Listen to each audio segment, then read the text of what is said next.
মই ভাৰতীয় কৃষি গৱেষণা পৰিষদে চমুকৈ ICAR বুলি কয় তাত বিজ্ঞানী হিচাপে যোগদান কৰি 2005 চনত তাৰ পৰা অৱসৰ গ্ৰহণ কৰিলোঁ।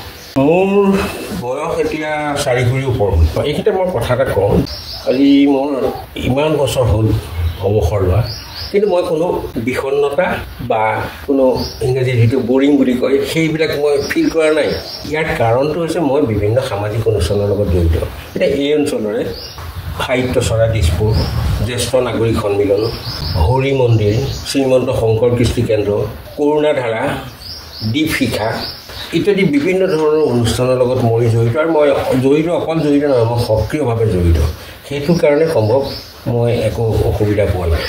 আৰু চাকৰি কৰি থাকোঁতেতো মই শ্বিলঙত থাকোঁতে শ্বিলঙৰ যিবিলাক অনুষ্ঠান আছিলে সেইবিলাকৰ লগতো জড়িত আছিলোঁ। মোৰ দুটা চখ আছে। এটা হ'ল মই অকণমান ভ্ৰমণ বিলাসী মানুহ, আৰু দ্বিতীয়তে সমাজপ্ৰিয়, আৰু তৃতীয়তে অকণমান লেখা মেলা কৰোঁ। আৰু সেই কাৰণতে বোধহয় মই এতিয়ালৈকে প্ৰায় 20খনৰ ওপৰ কিতাপ লিখিলোঁ, ইংৰাজীটো অসমীয়াটো। আৰু ইংৰাজী কিতাপকেইখিনি হৈছে কৃষি বিজ্ঞান বিষয়ক, আৰু অসমীয়াৰ বিশেষকৈ অনুবাদ বেছি। মই ইতিমধ্যে কৈছোঁ যে মই কেইবাখনো কিতাপ লিখিলোঁ আৰু সম্পাদনো কৰিলোঁ, কিন্তু তাতে মই এখন বিশেষ কিতাপ, এই কিতাপখনৰ নাম হৈছে, এখন ইংৰাজীত লিখা কিতাপ, rice diversity of north east India. এই কিতাপখন আমি দুজনেই লিখিছিলোঁ। মই এজন সহকৰ্মী অৰুণাভ পটনায়ক, বৰ্তমান তেওঁ অৱসৰ গ্ৰহণ কৰিলে। তেওঁ আলমৰা বিবেকানন্দ গৱেষণা কেন্দ্ৰৰ সঞ্চালক হিচাপে অৱসৰ গ্ৰহণ কৰিলে। আচলতে মই উদ্ভিদ বিজ্ঞানত গুৱাহাটী বিশ্ববিদ্যালয়ৰ পৰা পাছ কৰিছিলোঁ, আৰু তাৰপিছত মই কিছুদিন প্ৰায় 6 মাহমান মণিপুৰৰ DM কলেজত কাম কৰিছিলোঁ। কিন্তু তাৰ মাজতে মই এই ভাৰতীয় কৃষি গৱেষণা কেন্দ্ৰত যোগদান কৰিলোঁ, আৰু তেতিয়াৰ পৰা মই তাৰ পৰা অৱসৰ কৰিলোঁ, পূৰা 35 বছৰ তাত চাকৰি কৰি। এই কিতাপখন লিখাৰ যিটো প্ৰেক্ষাপট হ'ল, প্ৰথমে মই উদ্ভিদ বায়'ডাইভাৰ্চিটি, বিচিত্ৰ বা বৈচিত্ৰৰ ওপৰত এটা কাম কৰিছিলোঁ, প্লেন বায়'ডাইভাৰ্চিটি। ঘৰতে বিভিন্ন জেগাত গৈ, অসমৰ বিভিন্ন জেগাত, আৰু অসমৰ অকল অসমৰে নহয়, উত্তৰ পূব ভাৰতৰ আমি 3600 মোৰ মনত আছে ধানৰ বিভিন্ন প্ৰজাতিৰ বীজ সংৰক্ষণ কৰিছিলোঁ। আৰু সেই সংৰক্ষণ কৰা বীজখিনি দুটা ভাগত ভাগ কৰি পেলাই আমি দিল্লীলৈ পঠিয়াইছিলোঁ। দিল্লীত এটা নেশ্যনেল চিড বেংক আছে, প্লেন জেনেটিক ৰিচাৰ্চ বুলি কয়। তাত কিছুমান চিড হ্ৰস্বম্যাদী আৰু কিছুমান দীৰ্ঘম্যাদী, অৰ্থাৎ হ্ৰস্বম্যাদীবোৰ 5 বছৰৰ পিছত আকৌ ইউজ কৰিব পাৰে, আৰু বাকীবিলাক 20 বছৰ পৰ্যন্ত ৰাখিব পাৰে। আৰু আমি বীজখিনি যেতিয়া সংগ্ৰহ কৰিছিলোঁ, প্ৰতিজন খেতিয়কৰ নাম, তেওঁ ঘৰ, থকা ঠাই চব কালেক্ট কৰিছোঁ। সেইটো পাছপৰ্ট ডাটা বুলি কয়। এতিয়া যদি কোনোবা এজন খেতিয়কে তেওঁৰ বীজটো বিচাৰে, তেওঁ সেইখিনি পাই যাব, দিল্লীলৈ লিখিলেই হ'ল। সেইটো চিড বেংক বুলি কয়। এতিয়া এই কিতাপখন মূলতঃ যিখন মই দেখুৱাইছোঁ, rice diversity in north east India, মূলতঃ বিভিন্ন ধৰণৰ ধানৰ বীজ কালেকশ্যনৰ ওপৰত লিখা। ইয়াত মুঠতে আপোনাৰ প্ৰথমে মই দিলোঁ ভাৰতত ধানৰ প্ৰজাতিৰ বৈচিত্ৰ্য সম্পৰ্কে মই আৰম্ভ কৰিলোঁ লিখা। তাৰপিছত আমি কি ধান ক'ৰ পৰা সংগ্ৰহ কৰিলোঁ সেইখিনি আছে। ধানৰ যিটো জেনেটিক্স, সেই জেনেটিক্স সম্পৰ্কে কিছু দিলোঁ। অসমৰ বিভিন্ন ঠাইত, অসমৰ নহয় ভাৰতৰে বিভিন্ন ঠাইত এই সম্পৰ্কে গৱেষণা কৰাৰ এটা ৰিভিউ আগবঢ়ালোঁ। ধানৰ মূল বেমাৰবোৰ, ডিজিজ যিবোৰ, সেইখিনি কথা লিখিলোঁ। তাৰপিছত লিখিলোঁ পোক পতংগ, ফাৰ্মিং ছিষ্টেম নৰ্থ ইষ্টত, সেইকেইটা কি অকল অসমৰে নহয়, 7খন ষ্টেটৰ ফাৰ্মিং ছিষ্টেমখনৰ কথা দিলোঁ। আমাৰ লোকসাহিত্যৰ অতি চহকী, তাত ধান সম্পৰ্কে বিভিন্ন কথা আছে, আৰু থলুৱা টেকন'লজি, সেই টেকন'লজিবোৰ মই ইয়াত দিছোঁ।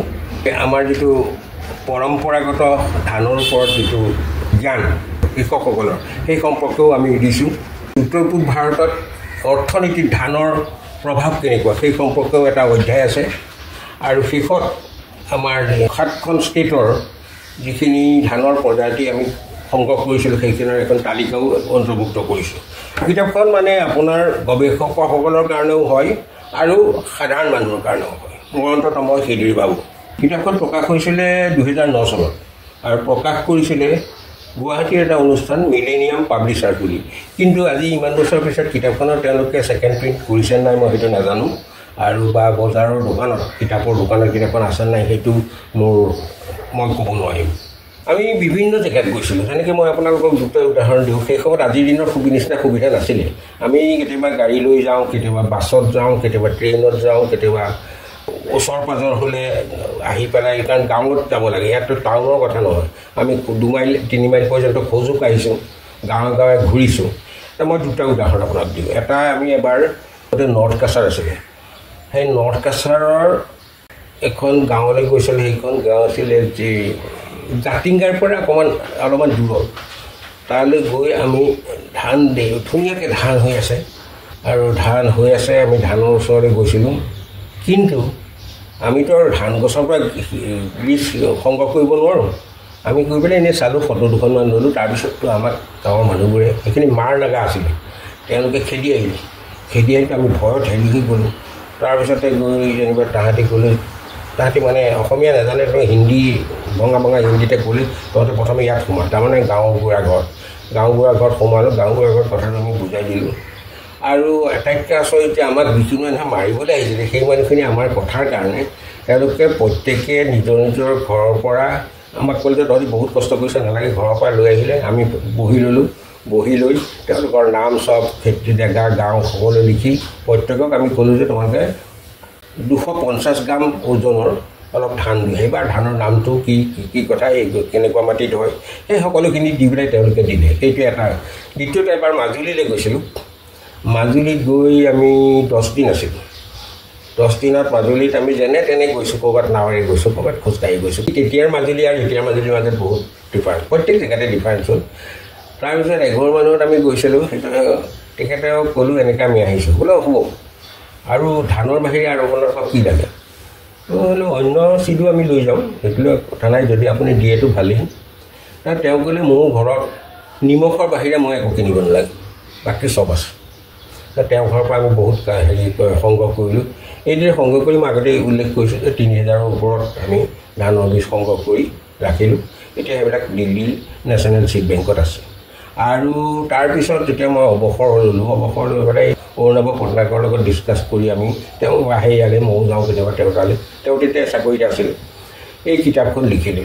কিতাপখনৰ লিখাৰ উদ্দেশ্য এটা যে আমি ইমান কষ্ট কৰিলোঁ, আৰু অসমত বা উত্তৰ পূব ভাৰতত ধানৰ যে ইমান বৈচিত্ৰ্য থাকিব পাৰে, এই কথাটো আমাৰ মানুহে জনা উচিত।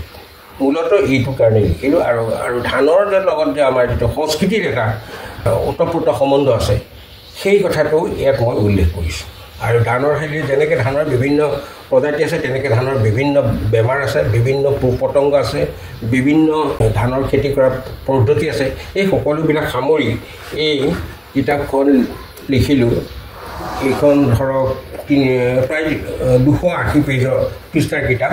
কিন্তু আপোনালোকে এটা কথা সুধিব পাৰে যে আপুনি এই কিতাপখন ইংৰাজীত নিলিখি অসমীয়াত কিয় নিলিখিলে? কথাটো হয়, কিন্তু কথা হৈছে কি যে ইংৰাজীত লিখাৰ কাৰণে সেই সময়ত যিহেতু মই চাকৰি কৰি আহিয়ে আছোঁ, গতিকে ইংৰাজীত লিখাৰ মোৰ সুবিধাৰ কাৰণে ইংৰাজীত লিখিলোঁ। এতিয়া যদি কোনোবাই এই কিতাপখন অসমীয়ালৈ অনুবাদ কৰে, মোৰ আপত্তি নাই। এই কিতাপখন লিখিলোঁ। লিখাৰ পিছত মোৰ অনুভৱ হ'ল, আৰু মোৰ অনুভৱটো মোৰ যিজন গ্ৰন্থকাৰ অৰুণাভ পটনায়কক মই কৈছিলোঁ যে এইখিনি লিখিলোঁ, এইখন যদি এইখিনিৰ কোনো কামেই নহয়, তেতিয়াহ'লে এইখিনি কিতাপৰ ভিতৰত আবদ্ধ থাকিব। মূলতঃ তেওঁ বায়'টেকনলজিৰ মানুহ। তেওঁ বহুত বায়'টেকনলজিৰ এই বীজবিলাক, আমিও এটা পাৰ্ট ৰাখিছিলোঁ, এটা পাৰ্ট দিল্লীলৈ পঠিয়াইছিলোঁ। সেই বীজবিলাকৰ বহুত কাম তেওঁ বায়'টেকনলজিকেল কামখিনি কৰিছিলে, টিচু কালচাৰ ইত্যাদি, সোনকালে যাতে আহি নতুন ভেৰাইটি। আৰু সেইকাৰণে পিছত মই জনাত তেওঁলোকে কেইবাটাও পাহাৰত খেতি কৰিব পৰা ধানৰ ভেৰাইটি উদ্ভাৱন কৰিছে। আৰু সেই উদ্ভাৱন কৰাৰ লগত ময়ো জড়িত আছিলোঁ। অন্ততঃ 4টা নে 5টা ভেৰাইটি মই জানো যে সেইখিনি তেওঁলোকে নতুনকৈ উদ্ভাৱন কৰিছে। আৰু এতিয়া নতুন প্ৰজন্মই যিবিলাকে কৃষি গৱেষণাৰ লগত জড়িত আছে, তেওঁলোকে এই কামখিনি মই ভাবোঁ আৰু আগবঢ়াই নিব লাগে, কাৰণ গৱেষণাৰ অন্ত নাই। শেষত মই এটা কথাকে ৰাইজক জনাব খোজোঁ যে আপোনালোকে জানে যে বৰ্তমান আমাৰ যিটো থলুৱা যিবিলাক প্ৰজাতি আছিলে ধানৰ বা অন্য, লাহে লাহে কমি গৈছে। ইয়াত এতিয়া অধিক উৎপাদনক্ষম যিবিলাক প্ৰজাতি ওলাইছে, সেইখনত আমাৰ থলুৱা যেনে তাহানিখনৰ মানিক মধুৰি, বৰা চাউল, বৰা চাউল অৱশ্যে মানুহে কৰিছে। সেই বিভিন্ন ধৰণৰ ধানৰ প্ৰজাতি এতিয়া নাইকিয়া হৈ গ'ল। সেইবোৰ যদি কোনোবাই কেতিয়াবা কৰিছে, সেইবোৰৰ হয়তো উৎপাদন ক্ষমতা বৰ্তমানৰ যিবিলাক হাইব্ৰিডৰ নাই, কিন্তু নহ'লেও সেইখিনিও দৰকাৰী। এই বস্তুখিনি অন্ততঃ আমি ভৱিষ্যতে তাৰ লগত আমি ক্ৰছ কৰি সংযোগ কৰি নতুন উদ্ভাৱন কৰিব পাৰোঁ সেইকাৰণে যিয়ে যেনেকৈ নিজৰ নিজৰ অঞ্চলত এইবিলাক পায় সেই কলেজতে হওক কলেজবিলাকত যিবিলাকত উদ্ভিদ বিজ্ঞান আছে আৰু আজিকালি বহুত KVK আছে কৃষি বিজ্ঞান কেন্দ্ৰ গাঁও অঞ্চলত সেইবিলাকে যাতে সেইবিলাক সংৰক্ষণ কৰে আৰু সংৰক্ষণ কৰাৰ পিছত বিজ্ঞান অট'মেটিক আহি যাব এইটোৱেই মোৰ কথা ধ্ৰুৱজ্যোতি কলিতাই ইমান কষ্ট কৰি আজি ৰাতিপুৱাই বেলতলাৰ পৰা আহি আমাৰ ঘৰলৈ আহিলে তাৰ কাৰণে কলিতাক মই মোৰ আন্তৰিক ধন্যবাদ জনালোঁ আৰু ভৱিষ্যতেও তেওঁ আমাৰ ঘৰলৈ আহি যাব বুলি আশা কৰোঁ ধন্যবাদ